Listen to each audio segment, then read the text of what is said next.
Every year, the Canadian government spends millions of dollars building roads that they know are going to be completely destroyed in a few months. They build them, use them hard for 6 weeks, watch them melt into the lakes they were sitting on, and then do the whole thing again the following winter. Canada has more than 8,000 kilometers of roads that work this way, and for over 70 remote communities, those temporary roads are the only land connection they have to the rest of the country. When the ice roads close in spring, those communities go back to being reachable only by air for the next 9 or 10 months. This is how those roads came to exist, what it takes to build and drive them. To understand how ice roads became a serious transportation system, you have to go back to the Northwest Territories in the 1930s, when gold was discovered near Yellowknife. The discovery brought in miners and equipment companies, but they ran immediately into a basic problem. The terrain surrounding Yellowknife is a patchwork of lakes, rivers, and muskeg. In summer, barges could navigate the waterways, but overland travel was effectively impossible, and in winter, nobody had figured out how to reliably use the frozen landscape to move heavy freight. The first serious attempts to drive trucks across frozen lakes started in the mid-1950s, when Al Hamilton of Grimshaw Trucking ran wheeled trucks on a winter road on the west side of Great Slave Lake. It worked well enough to prove the idea. But the person who turned ice roads into a reliable long-distance system was John Dennison. Dennison was a World War II veteran who ended up in commercial trucking and spent the 1960s building ice roads into parts of the Northwest Territories that no truck had reached before. What Dennison worked out was that how you treat the ice matters as much as the ice itself. Snow on top of a frozen lake acts as insulation. It keeps the ice thinner. Plow the snow off, and the ice grows thicker from the bottom much faster. On the overland sections between lakes, and he called portages, the opposite applied. Pack the snow down so the ground freezes solid underneath it. He developed the equipment configurations and construction methods that are still the basis of how ice roads are built today. He was awarded the Order of Canada in 1998 for it. By the time the mining industry started expanding again in the 1980s, the knowledge base was there.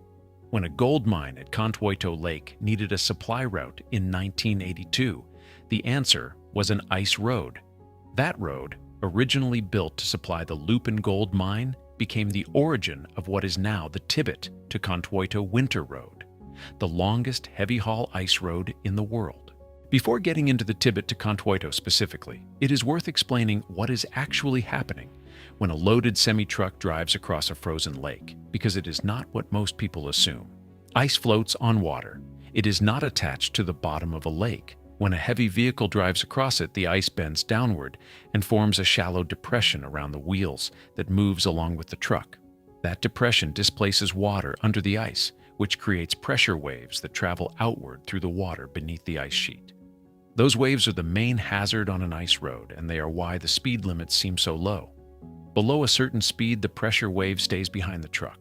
If the truck drives too fast and catches up to the wave it created, the wave's energy amplifies, and the stress on the ice can far exceed what the truck's weight alone would suggest. That is when cracks appear. And it is often not the speeding truck that falls through. It is the vehicle following behind it, arriving at a section of ice already weakened by the wave the first truck generated. There is one more thing that catches people off guard. Stopping on the ice is dangerous. A moving truck distributes its load dynamically. A stationary truck puts all of that weight on one fixed point. The static load-bearing capacity of ice is significantly lower than the dynamic capacity. A fully loaded tanker that can safely cross its speed can break through if it stops. Drivers do not stop on the ice unless they have to, and when they do, they get moving again as fast as possible. Building the road takes about 6 weeks. Crews go out in mid-December, plow snow off lake surfaces to accelerate ice growth, and monitor thickness, constantly using drilled holes and ground-penetrating radar. Sections that need to be thicker faster get flooded with water trucks. The road cannot open to heavy commercial loads until the ice reaches at least 42 inches. The first vehicle to travel the full route each season is a Swedish-built Hägglund reconnaissance vehicle chosen specifically because it floats if it goes through. It tows ground-penetrating radar along the entire route before any truck is cleared to follow. The Tibbet to Contwoyto Winter Road starts at Tibbet Lake, about 65 kilometers northeast of Yellowknife. From there, it runs roughly 400 kilometers north to the Ekati Diamond Mine. Historically, it extended further to the Lupin and Jericho mines in Nunavut, around 600 kilometers total, but both of those mines have since closed. 85% of the road is on frozen lake ice, crossing 64 separate lakes. The remaining 15% is on overland portages between lakes. The road is 50 meters wide across lake surfaces, about as wide as an 8-lane freeway, which gives trucks room to pass and allows the route to be shifted sideways if a section of ice is damaged. The road operates for an average of around 67 days per year, typically from early February to late March.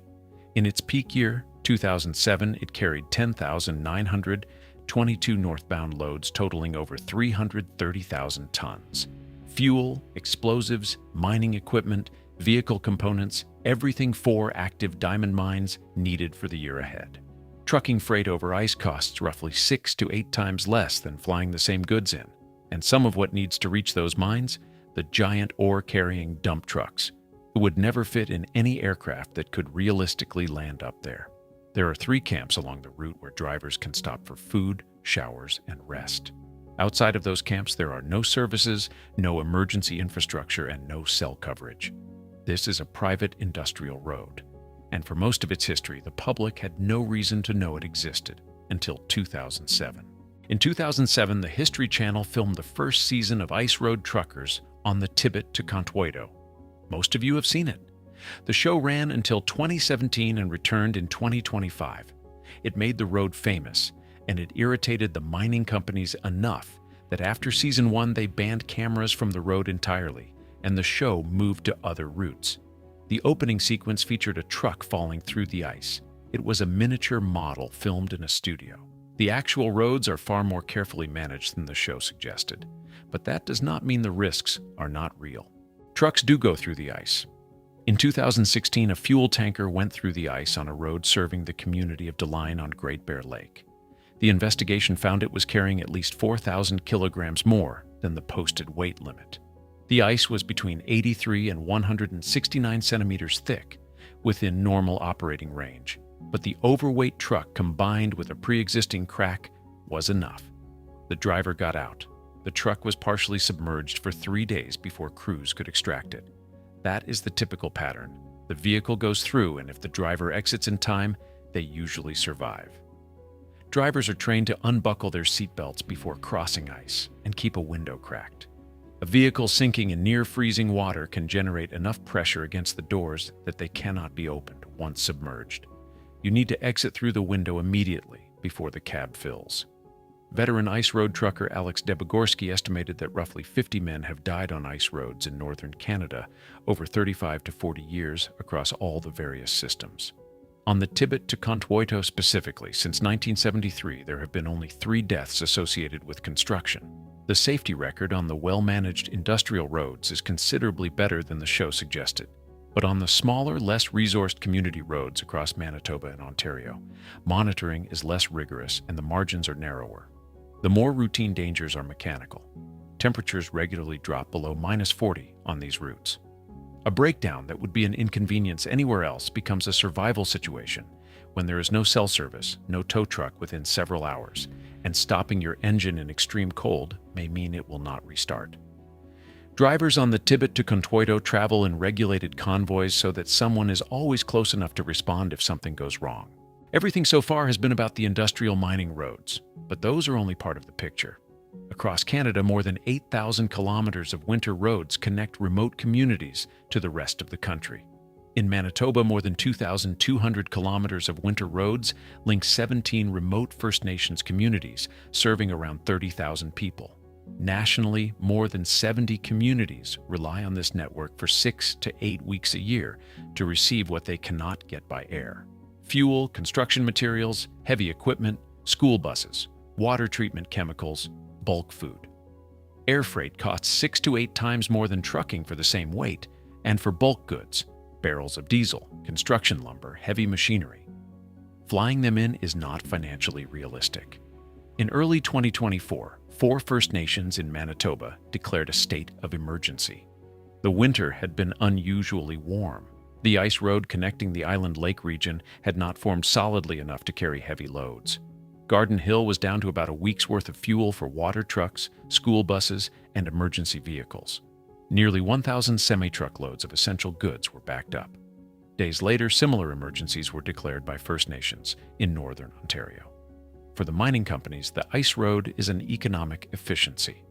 For the communities, it is whether people have heat, food, and the materials to build housing. Manitoba's winter road network carries around 2,500 truck shipments every year. All of it compressed into 6 weeks, with almost no margin for a warm spell in February. The season is already getting shorter, and it has been measurable for years. The Anishinaabe Nation in northern Ontario documented the winter road season shrinking from an average of 77 days to as few as 28 days or less in some areas by 2023.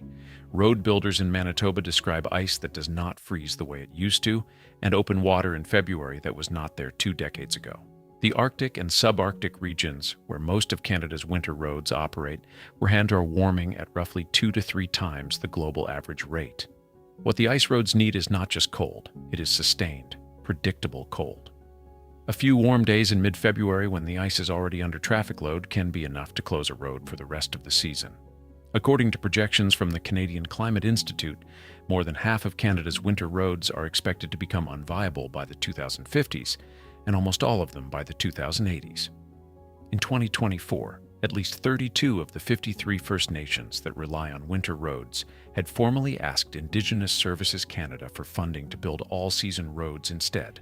All-season roads, permanent paved connections that do not depend on the temperature, are the obvious answer. The problem is cost and time.